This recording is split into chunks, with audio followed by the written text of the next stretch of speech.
이 시기는 미 육군 역사상 가장 위대한 시기였으며 한국전쟁 기간 중 우리 군의 사기가 하늘을 찌를 듯했던 시기였다.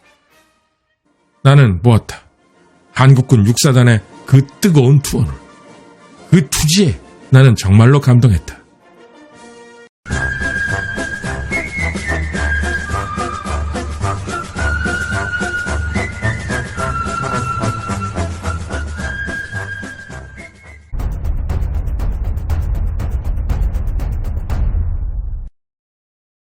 (1951년 4월) 메가더의 해임, 그리고 미8군 사령관의 교체. 지휘관 공백 상태였던 이 시기야말로 중공군에겐 절호의 찬스였습니다. 역시나 이 기회를 놓칠 리 없는 중공군. 1951년 4월 22일 밤, 중공군의 야심찬 대공세는 그렇게 시작되었습니다. 그들의 목표는 또다시 서울.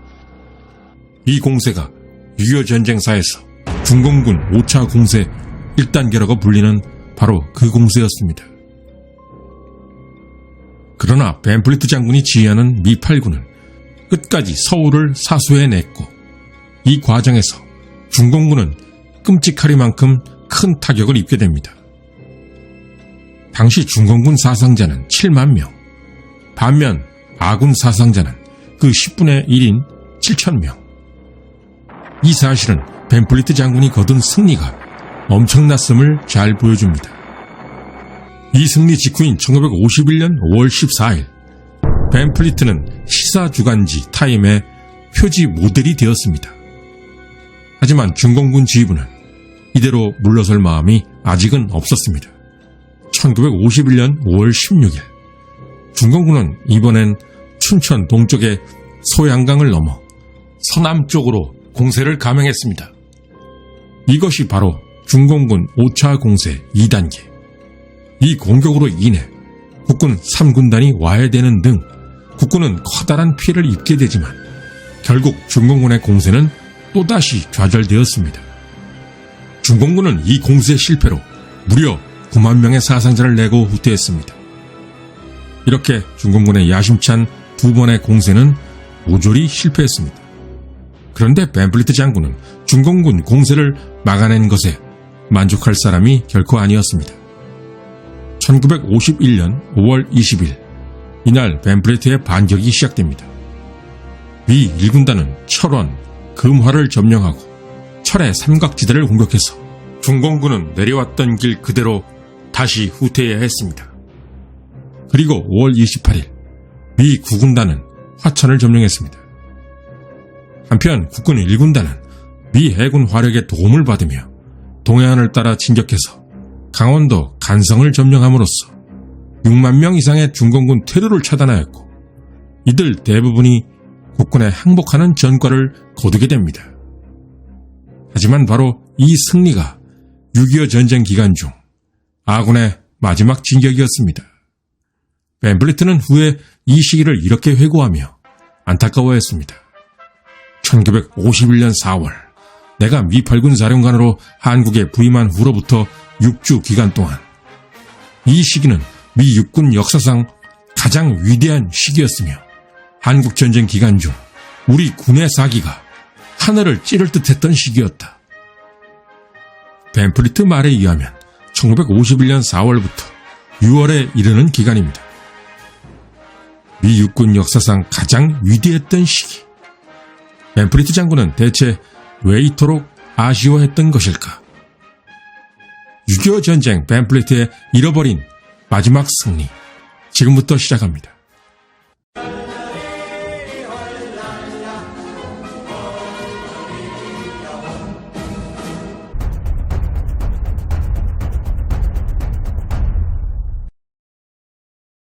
계속해서 벤플리트의 회고. 미군도 승리했다. 한국군도 승리했다.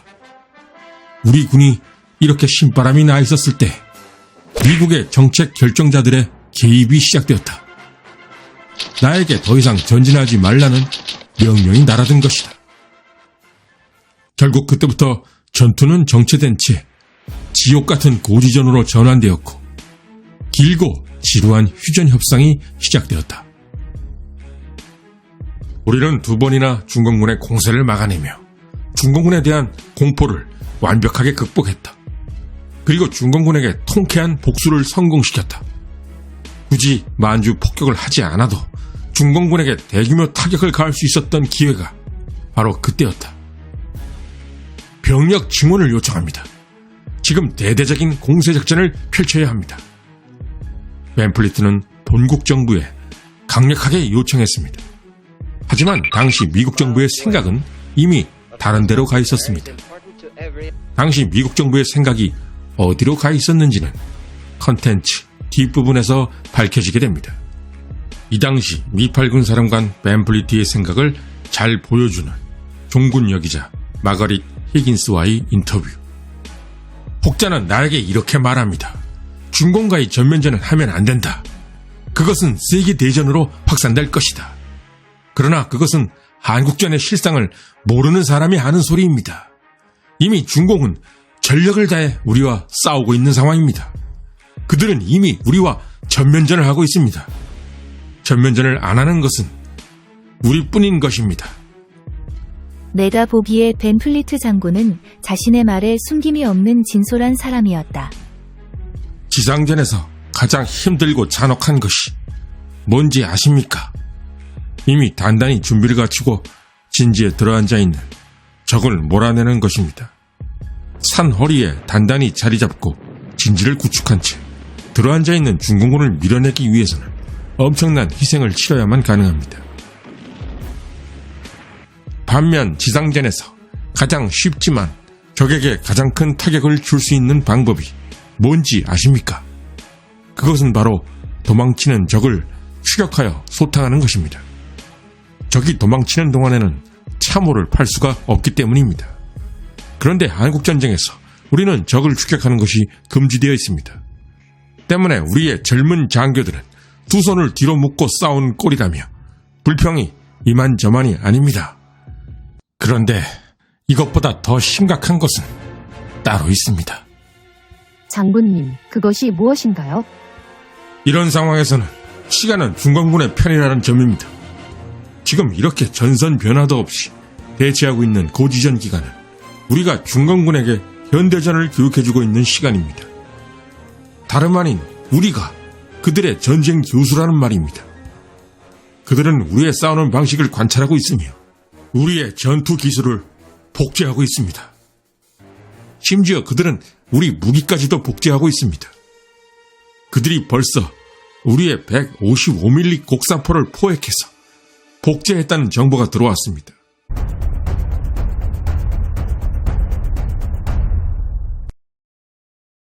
밴플리트는 남이나라 전쟁인 6.25 전쟁에서 왜 그토록 승리를 해야 한다며 적극적으로 나섰던 것일까?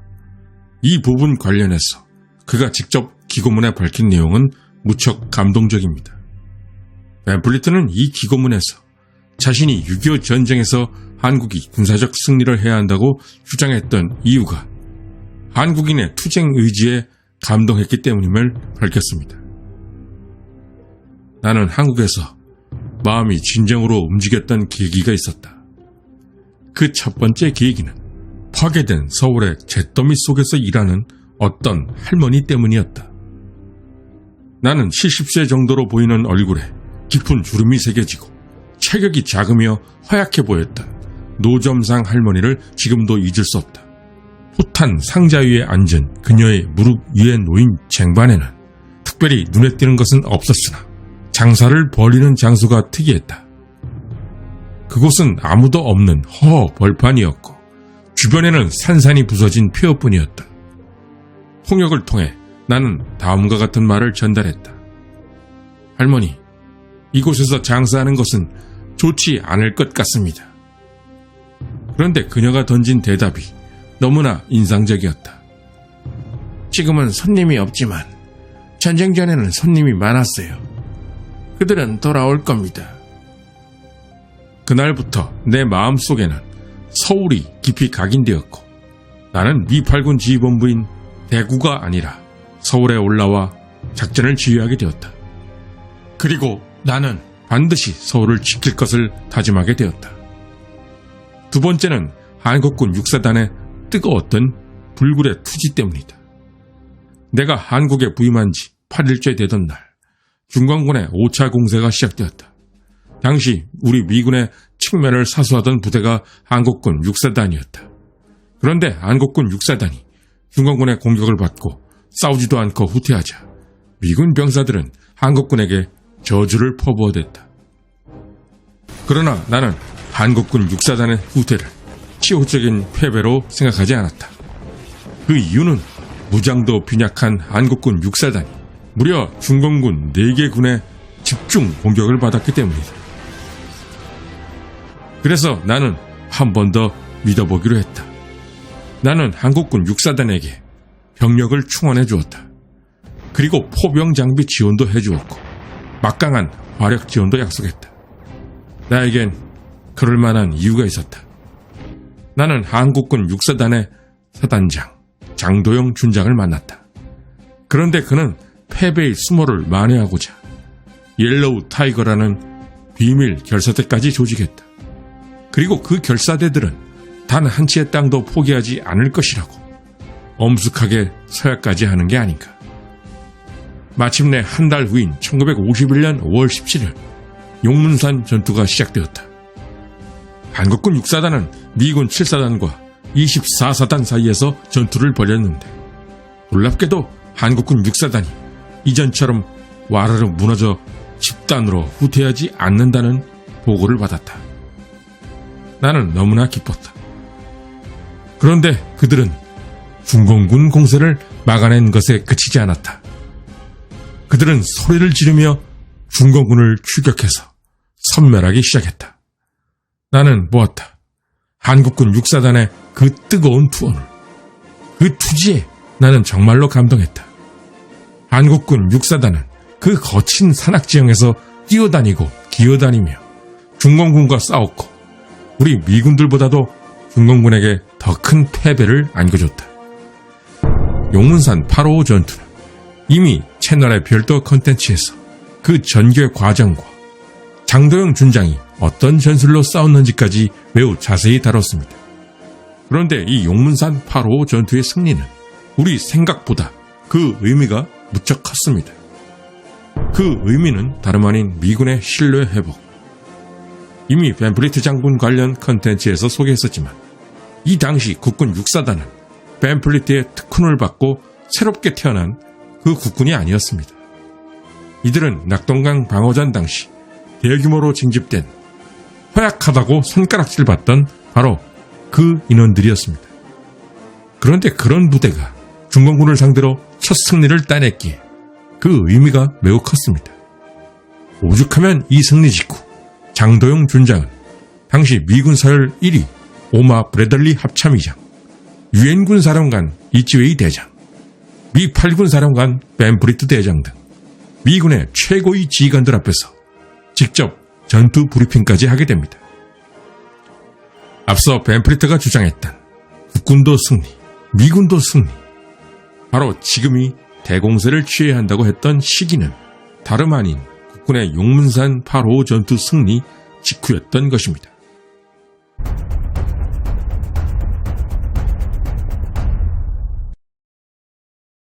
그런데 벤플리트가 대규모 공세를 주장했던 것이 옳은 판단이었음을 증명하는 일이 곧 일어납니다.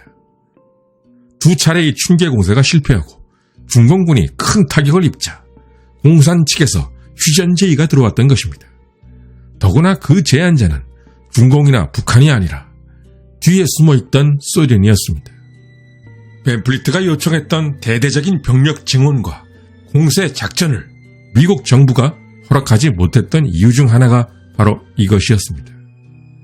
1951년 6월 23일 유엔 소련 대사는 유엔에서 휴전을 제안합니다.